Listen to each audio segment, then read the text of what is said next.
اور خاموشی، بیداری، شعور اور امید کی واپسی، یہ ان کا عنوان ہے۔ جناب عبدالرحمٰن صاحب، ڈاکٹر عبدالرحمٰن صاحب بولیں گے قوموں کی ترقی میں ترقی پسند شاعری کا کردار، اور آخر میں جناب عزت بخاری صاحب ہے فیض کا عشق حقیقی۔ اب ہم دیکھتے ہیں ان کی نظر میں کون سا عشق حقیقی ہے فیض صاحب کا۔ تو ہم اپنے اس سیگمنٹ کا آغاز کرتے ہیں، اور میں سب سے پہلے گزارش کروں گی جناب اقبال حیدر صاحب سے کہ آپ کچھ فرمائیں۔ السلام علیکم خواتین حضرات، یہ کیلگری کی خوش نصیبی ہے کہ یہاں پہ ایسے لوگ موجود ہیں جو ہمارے اکابرین کو یاد کرنا چاہتے ہیں، اور ان کو اس بات کا ذوق ہے، اس چیز کی کرید ہے، اور یہ ہمت ہے، اور یہ وہ اپنی ذمہ داری سمجھتے ہیں کہ اپنے آپ کو قائم رکھنے کے لیے اس یاد کو منانا ضروری ہے، ان کو یاد کرنا ضروری ہے، ان کو پڑھنا ضروری ہے، اور ان کو سمجھنا ضروری ہے، کیونکہ یہاں تو بہت ہی تیز رفتار زندگی ہے، اور بہت ساری چیزیں ہیں جس میں بہرحال وقت کم ہے، اور فیض صاحب کے حوالے سے بہت ساری گفتگو ہو سکتی ہے، ہوئی ہے، بہت کچھ لکھا ہے، پڑھا ہے، لیکن میں چیزیں لکھ کے لایا تھا کہ مجھے وقت کی وہ مشکل نہ ہو۔ میں عام طور پہ لکھا ہوا نہیں پڑھتا ہوں، لیکن مجبوری ہے۔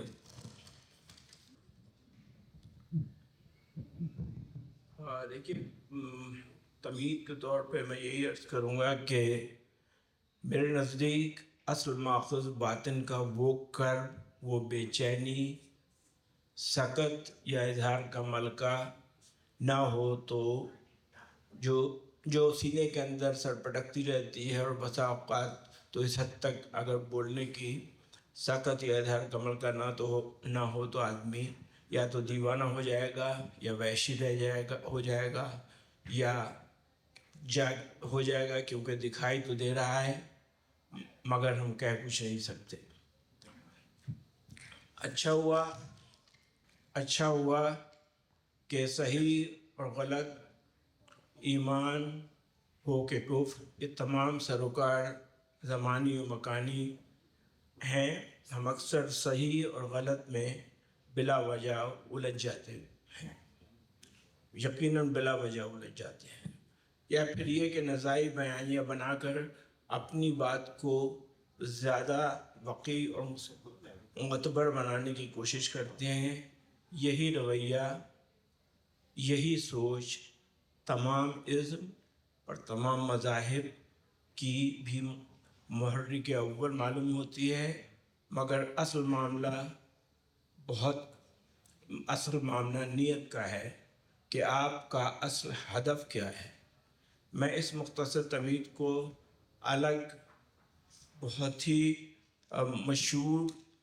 بہت ہی مشہور اور جامع رباعی یعنی 4 مصروں میں آپ کے گوش گزار کرتا ہوں۔ اس کے بعد ہم لوگ کچھ فیض صاحب کے اسلوب اور ان کے کلام کے حوالے سے باقاعدہ گفتگو کریں گے۔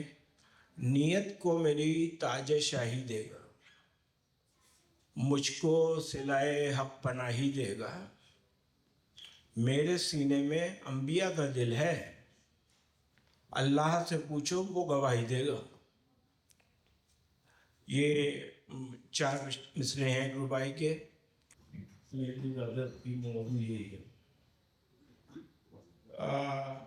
یہ ہر آدمی کا نہیں، اس انسان کا تعارف ہو رہا ہے جو اوروں کے لیے جیے اور دال روٹی کے لیے نہیں، عقلی اور فکری نجابت کے لیے جیے اور لوگوں کو ترقی اور ترفع دینے کے لیے جیے۔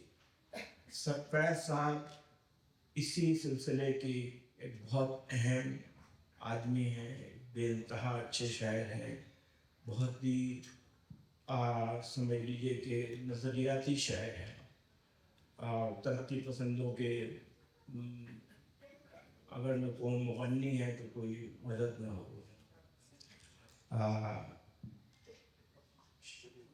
اپنی ایک الگ شناخت رکھتے ہیں. ان کی دلنشیں تغزلانِ لہجے نے نظم کو ایک بہت دلنشیں اور غنائی روپ دیا ہے، جو نظم کے لیے بڑی سمجھ لیجیے مقبولیت اور قبولیت کا باعث بنا ہے. ترقی پسند شاعروں کی صفحہ اول اور ممتاز ترین شاعر مانے جاتے ہیں. اب یہ تمہیدی بیان کے بعد میں یہ سمجھتا ہوں کہ ہم لوگ جو یہاں پہ جمع ہیں، چاہے فیض صاحب کے نام پہ جمع ہوں، چاہے علامہ اقبال کے نام پہ ہوں، چاہے جوش صاحب کے نام پہ ہوں، چاہے نون میم راشد کے نام پہ ہوں، چاہے قابل اجمیری کے نام پہ ہوں، باہر بہت سارے شعراء کا نام لیا جا سکتا ہے. لیکن ہم اس کو صرف کیونکہ ہمارے یہاں ایک خاص پرابلم میں نے دیکھا ہے، کیونکہ ہمارے معاشرے میں سننے کا عمل جو ہے وہ بس ہوتا ہے، اور اس کو ساتھ لے جانے کا عمل جو ہے وہ دروازے پر وہیں رک جاتا ہے. تو اگر فیض صاحب کو واقعی ٹریبیوٹ پیش کرنا ہے یا فیض صاحب کے کیلیبر کی کسی بھی آدمی کو، تو ہمیں چاہیے کہ ہم واقعی ان کو پڑھنے اور سمجھنے کی طرف، یہ نہیں کہ نور جہاں سے سن لیا، حبیب ولی محمد سے سن لیا یا فلاں سے سن لیا تو وہ فیض صاحب ہو گئے. نہیں، فیض صاحب نے بہت کچھ کہا ہے جو نہیں گایا جا سکتا اور نہ گایا گیا ہے، اور اسی طرح بہت سارے اور شعراء ہیں. ہمیں چاہیے کہ ہم شاعری کو اور فکر کو اس لحاظ سے دیکھیں کہ یہ ایک آفاقی چیز ہے اور اس کی ضرورت ہے ہمیں، تاکہ ہم جو روزمرہ کی زندگی کی جو ضروریات ہیں اور جس سے نکل کے ہم آگے جانا چاہتے ہیں، تجاوز کرنا چاہتے ہیں، کہ آدمی کے بجائے انسان بننے کے جو سفر ہے اس کی طرف گامزن ہو سکیں یا اس میں اور آگے بڑھ سکیں، اس کو ہمیں اپنانا ہے. اب اسی چیز کو فیض صاحب نے بے انتہا اپنے کلام میں رکھا ہے. لوگ سمجھتے ہیں کہ وہ کیونکہ سوشلسٹ یا کمیونسٹ پارٹی کے رکن تھے، وہ کچھ نہیں ہوتا. وہ سب چیزیں جو ہیں اس کا تعلق عقل اور فکر کی آزادی سے ہوتا ہے، جب بھی کسی کو وہ چیزیں پسند آتی ہیں.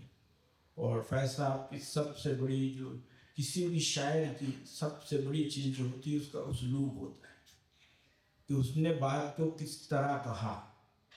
اور اس میں فیض صاحب جو ہیں وہ معدود چند لوگوں میں سے ہیں جو فیض صاحب جس طرح بات کہتے تھے اس طرح بہت ہی کم لوگ کہہ پاتے ہیں. بہت سارے بڑے بڑے لوگوں نے شاعری کی ہے، ان سے پہلے بھی، ان کے بعد تو میں سمجھتا ہوں کہ ایک ہی دو نام لیے جا سکتے ہیں. ان کے ایک ہم اثر تھے نون میم راشد، جو میں نے جیسے عرض کیا بہت پسند ہے. بہت ہی جامع شاعر ہیں، بہت وقی اور بہت ہی بسیط ان کا ایک فکری نظام ہے. لیکن اس کے علاوہ زیدی تھے، مصطفیٰ زیدی تھے. پھر آخر میں جون ایلیا ہے. جون ایلیا بھی فکری شاعری میں بہت بڑے شاعر تھے، لیکن وہ زمانے میں آئے جو فیض صاحب سے بھی خراب زمانہ تھا، کہ جب اس وقت پاکستان میں کچھ بھی نہیں رہ گیا تھا علاوہ اس پہ کہ جان بچاؤ مال کماؤ باہر جاؤ، تو سارا مسئلہ جو ہے وہ ٹھپ ہو گیا تھا. اب یہ تو ہوئی ایک سماجی فکر، جو اس کا تعلق فیض صاحب سے بظاہر ان کے کلام سے نہیں ہے، لیکن فیض صاحب کی فکر سے بہت گہرا ہے. فیض صاحب اسی تطہیر کے لیے کام کر رہے تھے کہ پاکستان کے لوگوں میں وہ فکری تطہیر، وہ استقامت پیدا ہو کہ وہ کھڑے ہو سکیں. اور وہ اس میں کامیاب نہیں ہوئے، اور کامیاب ہو بھی نہیں سکتے تھے، کیونکہ جو اسٹرکچر ایسا بنایا گیا تھا کہ قید کر دو، اس حد تک ستاؤ، اس حد تک عاجز کرو کہ آدمی چلا جائے یا خاموش ہو جائے. تو کسی نہ کسی اسٹیج پہ آدمی کو یہ کرنا ہی پڑتا ہے، اور کیا گیا. اور اب تو ایسا برا حال ہے کہ کیا پوچھے. فیض صاحب کی جو اسلوب ہے وہ اردو شاعری میں تقریباً ایک انتہائی نیا اسلوب ہے. وہ ایک میرے نزدیک وہ ایک آمیزہ ہے, ایک کمبینیشن ہے, ایک مرکب ہے کئی لہجوں کا, جو کہ ظاہر ہے ہر آدمی اپنے سے پہلوں سے اپنے پیشوں سے سیکھتا ہے, متاثر ہوتا ہے, اور جو عکس کرتا ہے اس کو جتنی اچھی طرح وہ بیان کر سکتا ہے یا شعریت عطا کر سکتا ہے, وہی اس کا کارنامہ, وہی اس کی معراج, وہی اس کا کام ہوتا ہے.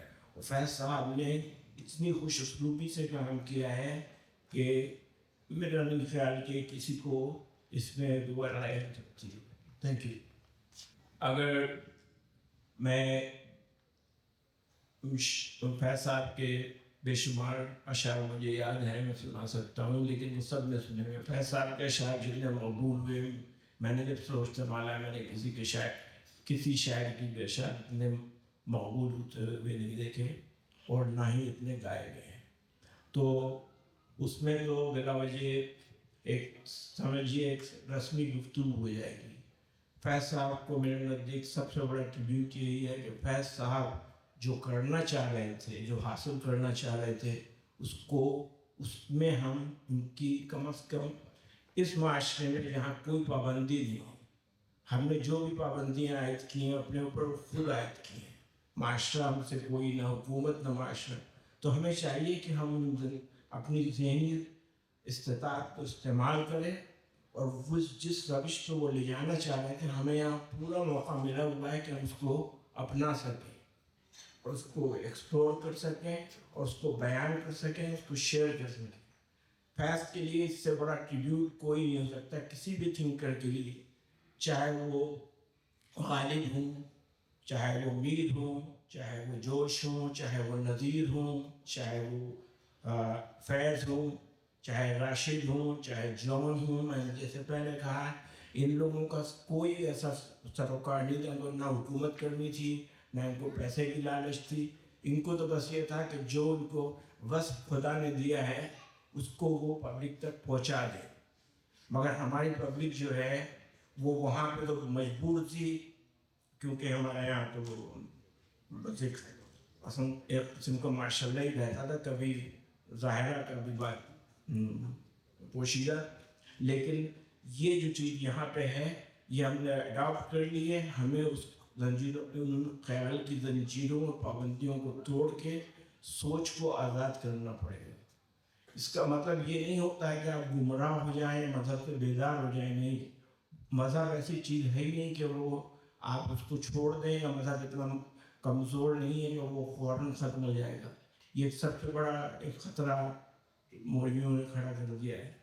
تو ان چیزوں کو سوچیے, اور گھر جا کے, اور جس کو بہت ناگوار گزرا ہو یا برا لگا ہو تو مجھے خوب برا بنا کہیے گا, اور اگر کچھ اچھا لگ جائے تو اس کو غور کیجیے گا اور اپنانے کی کوشش کیجیے گا. بہت بہت شکریہ.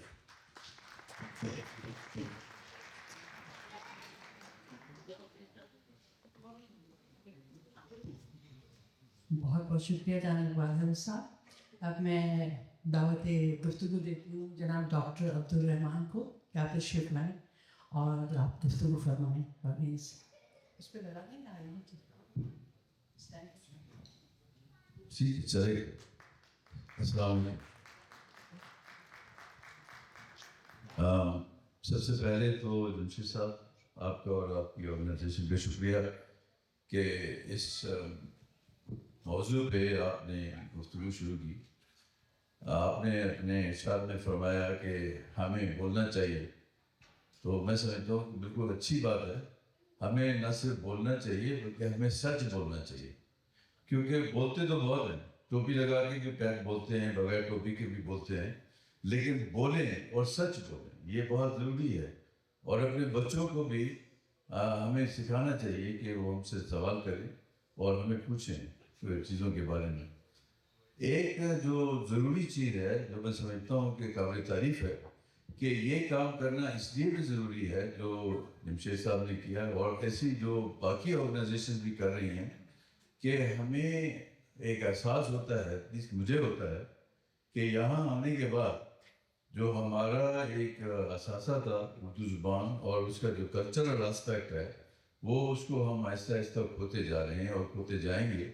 اگر ہم ایسے پروگرام نہیں کریں گے تو ہمارے بچوں کو پتہ بھی نہیں ہوگا اور بچے کے بچوں کو بھی نہیں پتہ ہوگا کہ اردو ادب کیا چیز ہے اور اردو شاعری ہے اس کا کیا مطلب ہے اور اس کو کس طریقے سے اس کی اہمیت ہے اور اس کی اہمیت کو ہمیں کیسے سمجھنا ہے. تو مجھے جو آپ نے ٹاپک دیا ڈسکشن کے بعد کہ اردو جو پروگریسو یا ترقی پسند شاعری ہے اس کا کیا اثر ہے ہماری قوم کے بنانے میں، تو میں سمجھتا ہوں کہ میں اس کی تاریخ بھی نہیں جاؤں گا. 1917 اس کے بعد کیا ہوا اور 1935 میں کیا ہوا اور سجاد ظہیر صاحب اور منشی پریم چند اور وہ سارے اس کے بعد کیا اس سے ترقی پسند شاعری کا آغاز اور اب جو اس کا جو حالت ہے.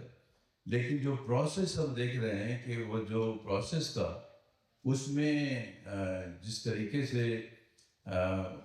اس میں ایک جذبہ تھا اور جنون تھا وہ ایک طرح سے ختم ہو چکا ہے یا ختم ہونے کے قریب ہے تقریباً، اور وہ بات نہیں رہی.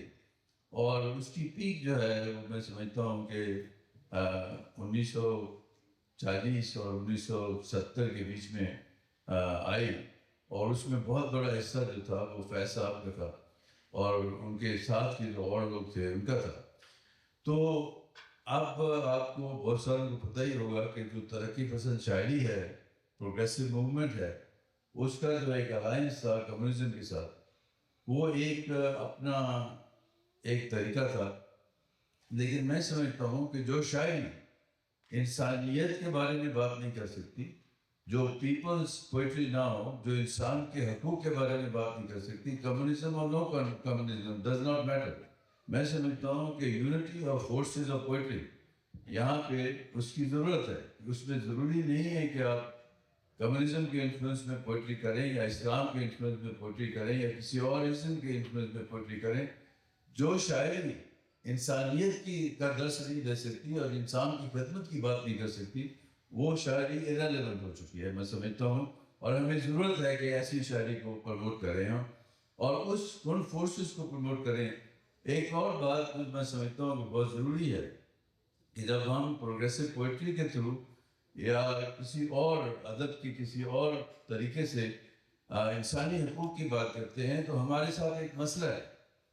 اور وہ مسئلہ یہ ہے کہ جب تک لوگ ہمارے حقوق کی بات کرتے ہیں تو ہم سمجھتے ہیں کہ ہاں ٹھیک ہے، لیکن جب ہم سے ہمارے سامنے کسی اور کے ساتھ زیادتی ہو رہی ہو جو ہمارا ہو سکتا دشمن ہو اور ہمارے گڈ بکس میں نہ ہو، ہم بولتے نہیں، ہم بولنا چاہتے نہیں، ہم جا کے ان سے ہم اپنی آواز نہیں اٹھاتے، نہ سمجھتے ہیں کہ وہ جو ہے جو ان کے خلاف جو کچھ ہو رہا ہے وہ غلط ہے.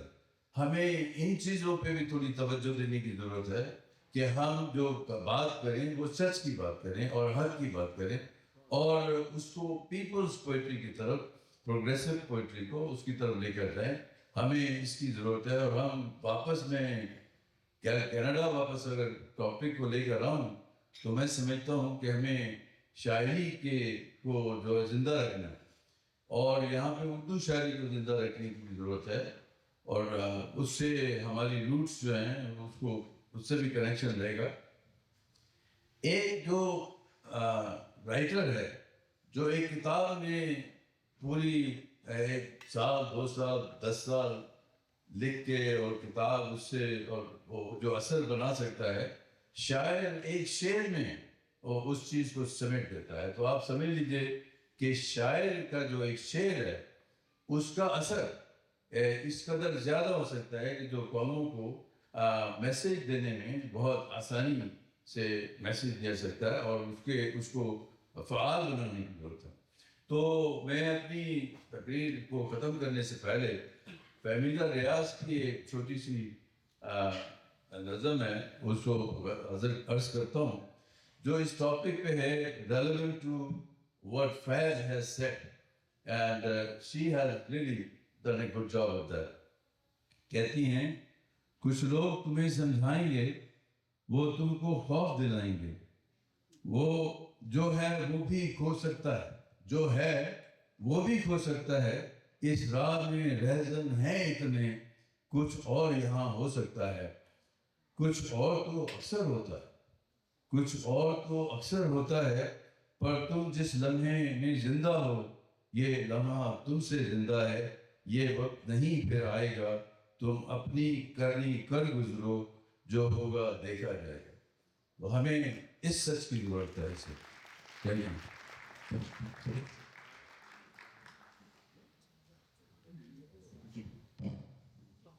تم اپنی کرنی کر گزرو، جو ہوگا دیکھا جائے۔ اب میں التماس کروں گی جناب ڈاکٹر عامر جمال سے کہ تشریف لائیے اور اپنی گفتگو کا آغاز کریں۔ ڈاکٹر عامر جمال۔ بسم اللہ الرحمن الرحیم۔ سب سے پہلے تو بہت شکریہ جمشید بھائی، طاہر نبی بھائی، باقی سب لوگ منتظمین کا کہ فیض احمد فیض کی یاد میں اتنی اچھی محفل کا انعقاد کیا ہے۔ جب جمشید بھائی نے مجھے دعوت دی تو میں نے کہا دیکھیں میں ایک سامع کی حیثیت سے آ جاؤں گا، خوشی خوشی اور بیٹھ جاؤں گا اور سنتا جاؤں گا اور سیکھتا جاؤں گا۔ انہوں نے کہا یہ آپ نے بولنا ہے، تو میں نے کہا وارننگ میں نے دے دی ہے کہ پختون کو آپ اردو میں فیض احمد فیض کے بارے میں بات کرنے کے لیے بلا رہے ہیں، تو اب جو بھگتنا ہے انہوں نے بھی بھگتنا ہے اور آپ سب نے بھگتنا ہے۔ تو مذکر مؤنث کے ساتھ جو ہے نا اس پر کوئی تو خیر پھر جب یہ فیصلہ ہو گیا تو پھر میں نے کہا چاہیے اب فیض احمد فیض کی ریسپیکٹ میں اپنے ہوتا ہے اور ہوتی ہی کو ٹھیک کرنے کے لیے میں کچھ لکھ لیتا ہوں۔ میں اپنی بات فیض سے نہیں اپنے آپ سے شروع کرتا ہوں۔ یہ اعتراف میرے لیے آسان نہیں مگر ضروری ہے اور آج بہت ضروری ہے۔ بدقسمتی سے پاکستان میں رہتے ہوئے، جوانی وہاں گزارتے ہوئے فیض کو نہیں سمجھا، فیض کو زیادہ نہیں پڑھا۔ وجہ یہ نہیں کہ فیض ہمارے ارد گرد موجود نہیں تھے، وہ تھے۔ وجہ یہ تھی کہ فیض ہمیں شاعر بنا کر نہیں، تناظر بنا کر پیش کیے گئے تھے۔ ہمیں فیض کلام کی صورت میں نہیں، کیس کی صورت میں پیش کیے گئے تھے۔ کہیں وہ نعرہ بنائے گئے، کہیں الزام، کہیں امید اور کہیں خطرہ، ملک و قوم کے لیے خطرہ۔ اور خطرہ بھی کس بات کا؟ صرف اس بات کا کہ وہ سوال کرتے تھے، اور ہمارے یہاں سوال وہ آپ کو پتہ ہے۔ میں ایک ایسے ماحول میں پڑا بڑا ہوں جہاں سیاست کے مفادات اور مذہبی جمود نے مل کر سماج کو دو خانوں میں بانٹ دیا تھا، ہم اور وہ، ملک کا وفادار اور ملک کا غدار، خاموشی اور سزا۔ ایسے ماحول میں فیض کی ایک سطر بھی محض شعر نہیں دیگی، اندر چھپا چراغ بن جاتی ہے۔ بول کے لب آزاد ہے تیرے، یہ صدا اصل میں انسان کو اپنی آواز یاد دلاتی ہے، اپنی آواز، اپنے دل کی آواز۔ اور آواز یاد آ جائے اپنی وہ والی سچی آواز جو ڈاکٹر صاحب نے بتایا، وہ یاد آ جائے تو ڈر کمزور پڑنے لگتا ہے۔ ایک دوسرا سچ، آج آپ نے کہا کہ سچ بول رہے ہیں تو بولتا رہوں گا۔ دوسرا سچ یہ کہ فیض سے ملاقات، میں سوچ رہا تھا میں کیا کہوں گا، کیا ٹاپک کا ٹاپک بتا دیں۔ تو فیض سے ملاقات بڑی دیر سے ہوئی اور کس راستے سے ہوئی. یہی بڑی دلچسپ بات ہے. ایک عجیب سچ یہ ہے کہ میں نے فیض کو پہلے فیض کے ذریعے نہیں جانا. میں نے فیض کو تب سمجھنا شروع کیا جب میں نے تنقیدی فکر کی زبان یہاں آ کر سیکھی. What is critical thinking? What is critical reflection? What are those critical theoretical concepts of leftist theories? جس کو میں ریسرچ میں استعمال کرتا ہوں, اپنے کلاسز میں پڑھاتا ہوں یہاں یونیورسٹی آف کیلگری میں سوشل جسٹس کی. جب میں نے کریٹیکل تھنکنگ کو سمجھنے کی کوشش کی, سوشل جسٹس کے کانسیپٹ کو سمجھنے کی کوشش کی, پھر کہیں دور سے فیض نے آواز دی, یہ تو میں کہتا رہا تھا لیکن تم سمجھ نہیں رہے تھے.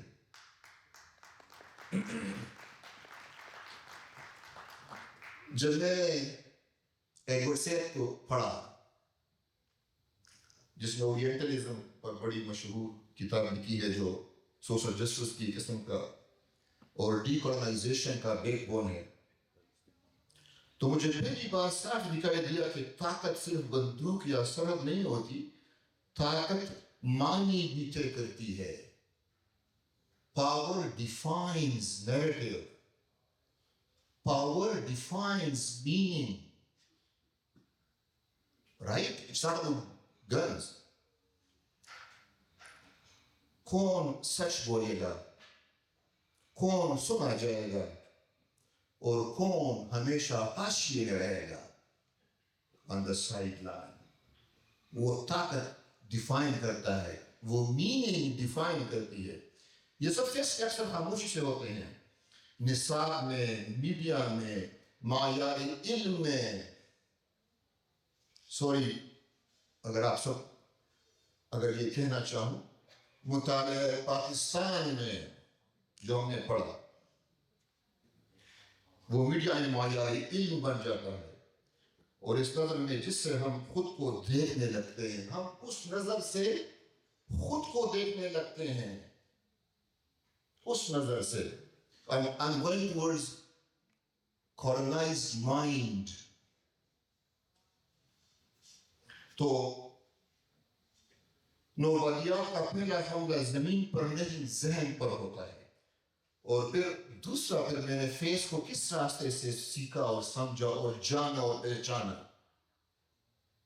وہ برازیل کے جو آپ لوگوں کو معلوم ہوگا زبردست سوشل ایکٹیوسٹ رائٹر, اس نے جو کتاب لکھی پیڈاگوجی آف دا اپریسڈ, اس نے نصاب چینج کر دیا دنیا میں. میں بات کر رہا ہوں پالو فرائرے کی. جب اس کی کتاب میں پڑھنے لگا, میں نے کہا اوہ یہ تو وہ والا پاکستان میں بھی ٹھیک ہے, لیکن وہاں تو اس کو کسی اور نظر سے. تو وہ کہتا ہے, فرائرے کہتا ہے, اس نے مجھے آئینہ دکھایا, سب سے خطرناک غلامی وہ ہے جو انسان خود قبول کر لے. جب محکوم اپنے آپ کو حاکم کی نظر سے دیکھنے لگے, اپنی زبان سے شرمانے لگے. اردو بولنا, پشتو بولنا ایک کمزوری سمجھا جاتا ہے. اپنی زبان سے شرمانے لگے, اپنے تجربے پر شک کرنے لگے, تو زنجیروں کی ضرورت پھر باقی نہیں رہتی. آپ کا ذہن زنجیروں کے اندر جکڑ چکا ہے. اب یو آر colonized mind, جو اپنی کہانی کو کمتر سمجھتا ہے, دوسروں کے معیار سے اپنے خود کو ناپتا ہے. ٹھیک ہے, مجھے یاد ہے جب ہم چھوٹے تھے تو امی جو ہے جب ہم کھانا کھاتے تھے تو میں جو ہے وہ چمچ ایسے پکڑ لیتا تھا, تو وہ میرے ہاتھ پہ گھما دیتی, ایسے ایسے پکڑنا ہے انگلیوں. Right? You need to eat just like that. So you are eat class. دوسروں کے معیار سے خود کو ناپتا ہے, پھر اپنے ہی اندر خاموشی کو حکمت سمجھ بیٹھتا ہے. حکمت ہے یار میں خاموش رہتا ہوں, حکمت کا تقاضا ہے, رائٹ. اور تب مجھے اچانک خیال آیا یہ ساری باتیں تو فیض بہت پہلے کہہ چکے تھے, مگر نظم میں, علامت میں, روح میں. سو فیض بے آوازوں کی آواز, right, voice of the voices, right. وہاں وہ بچی سمجھ گئی جو میں کہہ رہا ہوں. فیض ہمیشہ اقتدار کے نیچے دیے انسان کے ساتھ کھڑے ہوتے ہیں, مزدور, جلا وطن, اور وہ لوگ جنہیں تاریخ اکثر فٹ نوٹ بنا دیتی ہے. فیض کے ہاں دکھ, فیض کے ہاں دکھ ذاتی نہیں ہوتا, ذاتی نہیں رہتا, وہ اجتماعی ہو جاتا ہے. اور اجتماعی دکھ کے بیچ وہ انسان کو قلم واپس دیتے ہیں اور آواز واپس دیتے ہیں, متائے لوح و قلم. یعنی اگر سب کچھ چھین بھی جائے, انسان کی گواہی ختم نہیں ہوتی. دل اگر زندہ ہو تو حرف راستہ بنا لیتا ہے. وہ کسی سے یہ نہیں پوچھتے کہ تم کس مسلک سے ہو, سنی ہو, شیعہ ہو, بریلوی ہو, دیوبندی ہو, یا کس جماعت سے ہو. وہ بس ایک سوال کرتے ہیں, فیض, کیا تم انسان ہو؟ اور اگر ہو تو کیا تم سچ کے ساتھ کھڑے ہونے کی ہمت رکھتے ہو کہ نہیں؟ ہمیں اکثر یہ بتایا گیا کہ ہماری تاریخ کہانی ہے, ہمارا علم روایت ہے, ہماری زبان کمزور ہے, اور پھر ہم نے بھی آہستہ آہستہ یہی مان لیا, اور یہی اصل شکست ہے. آپ کی کھڑے ہونے کا مطلب یہ ہے کہ میں اپنی بات کو کنکلوڈ کروں. تو بس میں بات کو کنکلوڈ کروں گا, اور اس پر کہ بس یہ ایک بات کر کہہ دوں گا, باقی چھوڑ دوں گا. اور وہ بات فیض کے مختلف رائے ہیں, لیکن جو سب سے اہم ہے وہ صرف آخر میں بتا دوں کہ سماجی انصاف کی جدوجہد میں امید, ہوپ اس نے نہیں چھوڑا. اور میں اپنی کلاس میں بھی اس کانسیپٹ کو ایکسپلور کرتا ہوں اسٹوڈنٹس کے ساتھ, اور ہم اسے کہتے ہیں یہاں پر critical hope, not just hope, critical hope. صرف امید نہیں کہ ہاں بس امید ہے سب ٹھیک ہو جائے گا, نو, with critical eye, وہ ہو, with critical thinking ہو. وہ اس نے اس وقت دیکھیں اجاگر کی کہ سوال کو زندہ کریں. یہی وہ جگہ ہے جہاں تعلیم محض معلومات نہیں رہتی, آزادی کا راستہ بن جاتی ہے. اور فیض ہمیں یہ سکھاتے ہیں کہ خاموش معاشرے نہیں, سوال کرنے والے معاشرے زندہ ہوتے ہیں. تو بس اسی پر یہی وہ سبق ہے جو آخر میں کہوں کہ فیض کا سب سے بڑا سبق کہ جب انسان اپنی آواز, اپنی سچی آواز پہچان لے through self-reflection, جب معاشرہ سوال سننے لگے, سوال کی تربیت کرے, سوال کی اجازت دے, جب اختلاف میں بھی وقار قائم ہو جائے, بدتمیزیاں نہیں, وقار قائم ہو جائے, تو امید خود راستہ بنا لیتی ہے. اور پھر ہم یہ کہنے کی جرأت کرتے ہیں کہ ہم دیکھیں گے.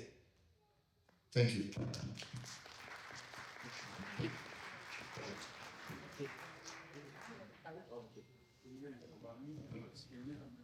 میری طرف سے بہت معذرت کہ اتنی اچھے خیالات اور اتنی اچھی طرز سے آپ بات کر رہے تھے, اور ہم ٹائم کی کمی کی وجہ سے آپ کو پوری طرح سن نہیں سکے.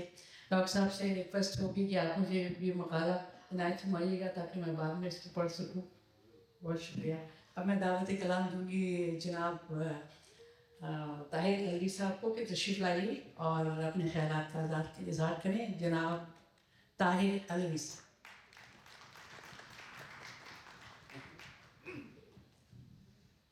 بسم اللہ الرحمن الرحیم. جب یہ پروگرام ڈیزائن ہو رہا تھا اور جمشید بھائی سے بات ہوئی تو ہمیں اندازہ نہیں تھا کہ اتنے ادب پسند لوگ ایک جگہ پر اکٹھے ہو جائیں گے. اور میں نے جمشید بھائی کو آفر کی کہ اگر بجٹ کا ایشو ہوا تو علامہ اسکول کا جم حاضر ہے, وہ بغیر پیسوں کے ہو جائے گا اور پروگرام ہم مفت میں کر لیں گے. تو یہ جو باقی لوگ اسٹیج پر بیٹھے ہیں یہ اپنی فیض نوازی اور اکبر نوازی کی وجہ سے بیٹھے ہیں. میں جو آگے بیٹھا ہوں میں جمشید نوازی کی وجہ سے بیٹھا ہوں. میں نے کچھ لکھ لیا تھوڑا سا. لکھنے کی وجہ یہ تھی کہ جب میں بولنے لگتا ہوں مجھے وقت کا اندازہ نہیں ہوتا اور مجھے انہوں نے پہلے سے بتا دیا تھا کہ بھائی 3 سے 4 منٹ ہے میکسیمم. تو مجھے اندازہ ہوا کہ یہ چیز مجھے کنٹرول میں رکھے گی میرا لکھا ہوا.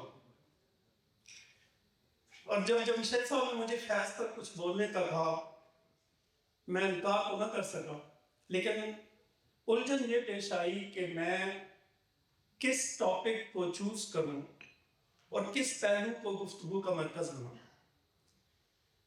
مجھے یہ بھی اندازہ ہو گیا کہ مقررین کون کون ہیں کہ فیض کا ادبی مقام اقبال حیدر صاحب زیادہ بہتر بتا سکتے ہیں. اس کی ترقی پسندی پر اگر میں بولوں گا تو ارشد بخاری برا مان لیں گے. ڈاکٹر عبد الرحمن کی موجودگی میں فیض سے ریلیٹڈ کسی نفسیاتی پہلو پر بات کرنے سے بہتر ہے کہ میں چپ ہی رہوں. ڈاکٹر عامر جمال کے ہوتے ہوئے اس موضوع کی جزیات ہو یا گہرائی میری بات یقیناً بہت ہی سطحی شمار ہوگی.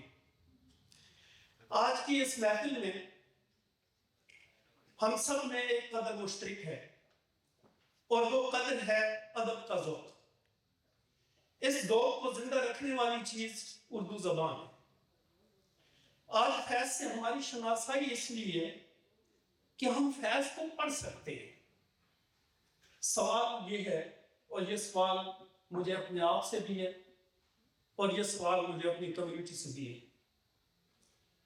کہ ہمارے آنے والی پیڑھی جو اردو پڑھنا نہیں جانتی. یہ میں اپنے بچوں کو بھی دیکھ کے یہ بات کر رہا ہوں. بول لیتے ہیں پڑھنا بہت مشکل ہو جاتا ہے کہ یہ جو اردو پڑھنا نہیں جانتی کیا آنے والے کل ہمارے جانے کے بعد وہ بھی اسی طرح فیض کی یاد میں اکٹھے بیٹھیں گے. فیض ایک اسکالر سے جو بہت امپریس تھے وہ رشین ادیب جو لینن ایوارڈ یافتہ ہوئے تھے رسول حمزہ توف. انہوں نے ایک جگہ لکھا کہ میری ماں کی زبان میرا پہلا وطن ہے.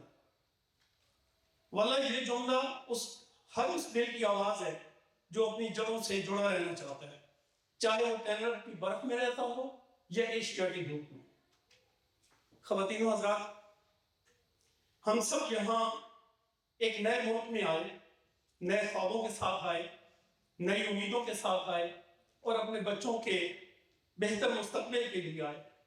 لیکن سوال یہ ہے کہ کیا ہم نے اپنے بچوں کو وہ سب کچھ دے دیا جو انہیں ایک مضبوط مکمل اور باوقار انسان بناتا ہے. یہ ٹھیک ہے کہ ہم نے انہیں اچھی سکولنگ دی ہم نے انہیں انگریزی سکھائی ہم نے انہیں کینیڈین معاشرے میں چلنا سکھایا لیکن کیا ہم نے ان کی مادری زبان انہیں دی. مادری زبان صرف زبان نہیں ہوتی. اس میں ماں کی لوری ہے اس میں باپ کی نصیحت ہے اس میں دادا کی کہانی ہے اس میں نانا کی دعا ہے اور یہ وہ رشتہ ہے جو انسانوں کو جو نسلوں کو جوڑتا ہے. خواتین و حضرات کینیڈا ہمیں یہ کہتا ہے کہ اپنی زبانیں زندہ رکھو اپنی ثقافتیں زندہ رکھو. یہ ملک تمہاری رنگا رنگ شناخت سے ہی خوبصورت ہے. تو پھر ہم کیوں ڈرتے ہیں اور کیوں شرماتے ہیں پھر ہم کیوں اپنے بچوں سے اپنی زبان کو چھپا رہے ہیں. یاد رکھیں کہ اگر ہم نے اپنی زبان بچوں کو نہ دی تو ہم اپنی جڑیں کھو دیں گے. یہ فیض غالب میر اقبال یہ بلے شاہ وارث خوشحال بٹائی ان کی فکر کو یہ کیوں کر جانیں گے اگر یہ اپنی زبان میں پڑھ نہ سکتے. یہ سب تبھی ممکن ہے کہ جب وہ اپنی ماں کی زبان میں سوچ سکیں محسوس کر سکیں پڑھ سکیں اور لکھ سکیں. خواتین و حضرات جب بچہ اپنی ماں کی زبان بولتا ہے تو وہ صرف ایک زبان نہیں ہوتی وہ اپنے پہلے وطن سے اپنا رشتہ جوڑتا ہے اور جس کا وطن اس کے دل میں زندہ ہو وہ دنیا میں کہیں بھی چلا جائے وہ گم نہیں ہوتا. مجھے جو سکھ کمیونٹی ہے اس کی ایک بات بہت اچھی لگتی ہے کہ وہ اپنی زبان سے ہمیشہ جڑے رہے، ان کے بچے بھی اور وہ خود بھی۔ انہی کا ایک رائٹر ہے اوتار سنگھ پاش، اس نے ایک جگہ لکھا کہ اگر زبان مر جائے تو نسلیں یتیم ہو جاتی ہیں۔ یہ نسلوں کی وراثت ہے، جو اپنی زبان کھو دیتا ہے وہ اپنی تاریخ، اپنی جڑیں اور اپنی شناخت کھو دیتا ہے۔ میں اپنی بات راشد کے اس شعر پر ختم کرتا ہوں کہ میری اللہ سے بس اتنی سی دعا ہے راشد، میں جو اردو میں وصیت لکھوں میرا بیٹا پڑھ لے۔ تھینک یو سو مچ۔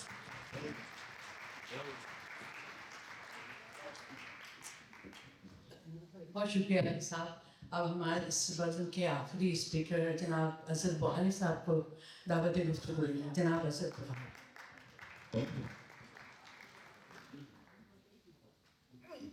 سب کو سلام۔ میرے پختون بھرا نے تو بہت اچھی اردو بول دی تھی، اور میں سرائکی کیا کرے سب کو میرے کو پریشان کر دیتا ہے۔ اچھا یوں ہے کہ بہت دل چاہ رہا ہے کہ منتظمین کا بھی شکریہ ادا کیا جائے، اس پہ بہت سی باتیں کی جائیں، لیکن ٹائم ایسا ہے، ہم جس زمانے میں رہ رہے ہیں یہ ٹک ٹاک کا زمانہ ہے۔ ہماری توجہ جو ہے گھنٹوں سے منٹوں اور سیکنڈوں تک چلی گئی ہے، تو اس لیے میں ڈائریکٹ اس پہ جاؤں گا۔ اور میرا جو عنوان ہے اس میں میں نے کوشش کی ہے کہ فیض صاحب کی زندگی میں جو فتوے لگے رہے تھے وہ رک نہیں جانے چاہیے، وہ آگے بڑھتے رہے، اس لیے کہ یہ بہت ضروری ہے ترقی پسند سوچ کے حوالے سے بھی۔ لیکن میں جس دائرے میں ہوں تو چشتی صاحب بیٹھے ہیں اور وہ تصوف والے ہیں، تو تصوف والے اتنا گڑبڑ نہیں کرتے، تو اس لیے مجھے زیادہ گھبرانے کی ضرورت بھی نہیں ہے۔ فیض کا عشق حقیقی، اور میں یہ بتا دوں جو پہلی دفعہ مجھے انہوں نے کہا اور اس ٹاپک پہ میں نے لکھنا شروع کیا تو یہ اس کا تیسرا ورژن ہے، وہ اتنا لمبا ہو گیا تھا، پھر میں نے دوسرا ورژن کیا اور یہ تیسرا کیا۔ اگر یہ بھی لمبا ہو گیا شائستہ بہن تو روک دیجیے گا، پھر کچھ اور کرے گی اس کو، کیونکہ لیکن یہ بہت لمبا نہیں ہے۔ تصوف کی فطری روایت میں عشق مجازی اور عشق حقیقی دو ایسے بنیادی تصورات ہیں جو صوفیانہ شعور کی بنیاد فراہم کرتے ہیں۔ عشق مجازی سے مراد کسی انسان سے شدید لگاؤ اور والہانہ محبت ہے، اگرچہ یہ عشق ظاہری اور فانی ہوتا ہے، مگر صوفیانہ فکر میں اسے محض رد نہیں کیا جاتا۔ اس کے برعکس یہی عشق ایک ایسے ابتدائی زینے کی حیثیت رکھتا ہے جو انسان کو اپنے خالق سے بے لوث، بے غرض اور ہماگیر محبت یعنی عشق حقیقی تک لے جاتا ہے۔ صوفیانہ شعور میں جب عشق اپنی معراج کو پہنچتا ہے تو ذات انا اور ذاتی خواہشات تحلیل ہونے لگتی ہیں اور بندہ اپنے محبوب حقیقی میں فنا ہو جاتا ہے۔ یہی وجہ ہے کہ عشق مجازی کو تربیت قلب کا پہلا مرحلہ سمجھا جاتا ہے۔ وارث شاہ جیسے کہتے ہیں کہ وارث شاہ حقیقت دی لین نظر پہلے چک کے دون مجازیاں وحدت الوجود کہ تناظر عشق حقیقی ایک بلیغ اور سادہ تعبیر ہمیں خواجہ غلام فرید کی سرائکی کافی میں ملتی ہے۔ وہ عشق کو کسی خارجی شے کی بجائے اپنی ہی ذات میں یوں جذب کر لیتے ہیں، اور یہ بہت آپ نے بار بار سنی ہوگی، میرا عشق بھی تو، میرا دین بھی تو، میرا یار بھی تو، ایمان بھی تو ایک تو یہ ہے۔ یہ صوفیہ روایت ہمیں مجازی سے حقیقی کے سفر کا ایک واضح نقشہ فراہم کرتی ہے۔ اب اگر ہم اسی تصور کو جدید اردو شاعری اور بالخصوص فیض احمد فیض کے فکری و شعوری تناظر میں دیکھیں تو عشق ایک نئی جہت اختیار کرتا دکھائی دیتا ہے۔ فیض احمد فیض شعوری سفر پہلا مجموعہ نقش فریادی سے شروع ہوتا ہے 1941 میں، ہم نے اس میں بھی دیکھا، جس کی ابتدا ان معروف اشعار سے ہوتی ہے: رات یوں دل میں تیری کھوئی ہوئی یاد آئے، جیسے ویرانے میں چپکے سے باہر آ جائے، جیسے صحرا میں ہولے سے چلے باد نسیم، جیسے بیمار کو بے وجہ قرار آ جائے۔ یہ خالصتاً عشق مجازی کا نہایت لطیف اور جمالیاتی اظہار ہے، مگر فیض کی ہاں عشق ایک جگہ ٹھہر نہیں جاتا۔ معتبر سوانی والوں سے معلوم ہوتا ہے کہ ایم اے او کالج امرتسر میں تدریسی فرائض کے دوران جب انہیں ذاتی سطح پر عشق کی ناکامی کا سامنا ہوا تو یہ حادثہ ان کے باطن میں ایک بڑی فکری تبدیلی کا سبب بنا۔ ڈاکٹر ایوب مرزا اپنی تصنیف، یہ ایک تصنیف ہے، اور اگر ٹائم بچا تو 1 منٹ میں ایک اور چیز بھی بیان کرنا چاہوں گا کہ کتابیں کس طرح پڑھنی چاہیے اور اس میں کتنا انعطاف آ چکا ہے۔ اسی مصنف کی ایک اور کتاب کا حوالہ دوں گا جو میں نے یہاں لائبریری میں پڑھی. تو یہ لکھتے ہیں اس کے 378 پیج پہ، ڈاکٹر رشید جہاں کی نظر دور رس نے اس طرح لیکچرر کو بھانپ لیا. پوچھا معاملہ کیا ہے، کسی کام کاج میں تیرا جی نہیں لگتا؟ جب فیض نے جواب میں تکلف کیا تو وہ بلا تکلف بولی محبت میں ناکامی، اور فیض نے اسباب میں سر ملا دیا. ڈاکٹر صاحبہ نے مشورہ دیا یہ حادثہ تمہاری ذات کا بہت بڑا حادثہ ہو سکتا ہے، مگر یہ اتنا بڑا بھی نہیں کہ زندگی بے معنی ہو جائے. انہوں نے فیض کو ایک کتاب کے مطالعے کے لیے دی اور پھر ملنے کے لیے کہا. بقول فیض انہوں نے اس کتاب کو پڑھا اور ان پر 14 طبق روشن ہو چکے تھے. یہ کتاب تھی کمیونسٹ مینیفیسٹو. اور پھر فیض پکار اٹھے مجھ سے پہلے سے محبت میرے محبوب نہ مان. نیا فیض جنم لے چکا تھا، اب فیض نئی منزلوں کا مسافر پر بن گیا، اور پھر مقام فیض کوئی راہ میں چاہیے نہیں، جو کوئے یار سے نکلے تو سوئے دار چلے. یہ وہ موڑ تھا جہاں فیض کا عشق فرد سے نکل کر اجتماعیت کی طرف بڑھنے لگا. اب ان کا عشق مجازی بھی بدل گیا اور عشق حقیقی بھی بدل، خالق سے مخلوق اور فرد سے سماج تک پھیل گیا. امرتسر کا تدریسی ماحول، ساتھی اساتذہ، مزدور سیاست اور سامراجی و سرمایہ دارانہ نظام پر کھلی بحث فیض کے لیے نظریے اور شاعری کے استحصال کا نقطۂ آغاز بنا. ڈاکٹر سلیم اختر کے مطابق فیض کی شاعری میں جو اجتماعی دکھ نمایاں ہے وہ اسی ماحول سے براہ راست اخذ شدہ طبقاتی شعور کا نتیجہ تھا. یہاں فیض صوفیانہ روایت سے ایک نیا مکالمہ کرتے ہیں. اشفاق احمد المعروف تلقین شاہ نے مجموعہ فیض صاحب کے مجموعہ کلام شام شہر یارہ کے پیش لفظ میں فیض کو ملامتی صوفی کہا. مگر فیض خدا کو جنگلوں، غاروں یا صحراؤں میں تلاش نہیں کرتا، وہ اسے اس کی تخلیق یعنی انسان کے دکھ، محرومی اور جدوجہد میں پہچاننے کی کوشش کرتا ہے. فیض کے نصیب انسان کے دکھ کا مداوع اس پر مسلط جابرانہ نظام کے خاتمے کے بغیر ممکن نہیں. اسی لیے وہ سماجی اور معاشی انصاف پر مبنی نظام کو اپنا عشق مناد مجازی بناتے ہیں، جو دراصل عشق حقیقی یعنی انسان کی فلاح تک پہنچنے کا ذریعہ ہے. نظم رقیب سے وہ اپنے روایتی عشق مجازی سے اجتماعی شعور کی طرف جو قدم بڑھاتے ہیں. ہم نے اس عشق میں کیا کھویا، کیا سیکھا؟ ہم نے اس عشق میں کیا کھویا ہے، کیا سیکھا؟ جس تیرے اور کو سمجھاؤں تو سمجھا نہ سکوں. آج سے سیکھی غریبوں کی حمایت سیکھی، جاسر ہنومان کے دکھ درد کے معنی سیکھے. زیر دستوں کے مسائل کو سمجھنا سیکھا، سرد آہوں کے رخ درد کے معنی سیکھے. عشق حقیقی جہاں آ گیا. فیض کا عشق ناانصافی، جبر اور طبقاتی استحصال کے گہرے مشاہدے سے جنم لیتا ہے، مگر وہ کبھی امید کا دامن ہاتھ سے نہیں چھوڑتا. یہی وجہ ہے کہ ان کے ہاں عشق حقیقی غزل کی جمالیات میں بھی سانس لیتا ہے. کس قدر ہوگا یہاں مہر و وفا کا ماتم، ہم تیری یاد سے اس روز اتر جائیں گے. فیض آتے ہیں رہے عشق میں جو سخت مقام، آنے والوں سے کہو ہم تو گزر جائیں گے. فیض وہ عاشق ہے جو امید کا دامن نہیں چھوڑتا اور یاد رکھتا ہے کہ بلا سے ہم نے نہ دیکھا تو اور دیکھیں گے. فروغ گلشن، صوت ہزار کا موسم. لیکن 1971 کی ثانیہ مشرقی پاکستان نے فیض کے عشق کو شدید زخم دیے. فوجی آپریشن، قتل و غارت اور انسانی المیے نے انہیں اندر تک ہلا دیا اور وہ یوں چیخ اٹھے، سجے تو کیسے سجے قتل عام کا میلہ، کسے ڈبائے گا میرے لہو کا آویل.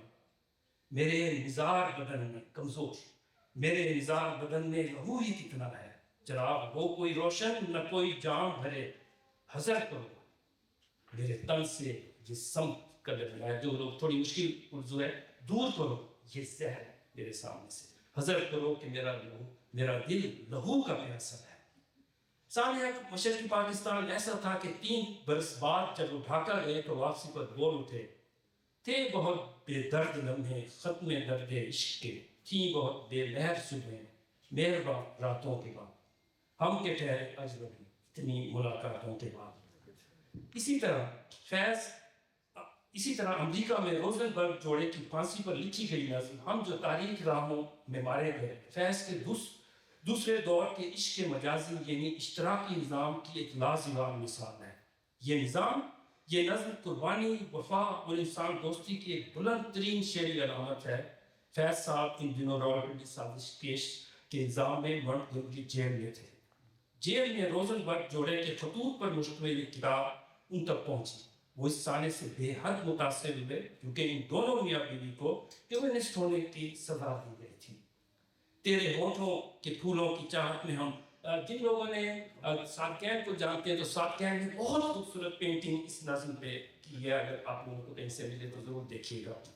دار کی خشک ٹہنی پہ وارے گئے، تیرے ہاتھوں کی شمعوں کی حسرت میں ہم، نیم تاریک راہوں میں وارے گئے، سولیوں پر ہمارے لبوں سے پرے، تیرے ہونٹوں کی لالی لپکتی رہی۔ یہ لالی انقلاب کی تھی۔ تیری زلفوں کی مستی برستی رہی، تیرے ہاتھوں کی چاندی دمکتی رہی، جب گھلی تیری راہوں میں شام ستم ہم چلے آئے، لائے جہاں تک قدم، لب پہ حرف غزل دل میں قندیل غم، اپنا غم تھا گواہی تیرے حسن کی، دیکھ قائم رہے اس گواہی پہ ہم جو تاریخ راہوں میں مارے گئے۔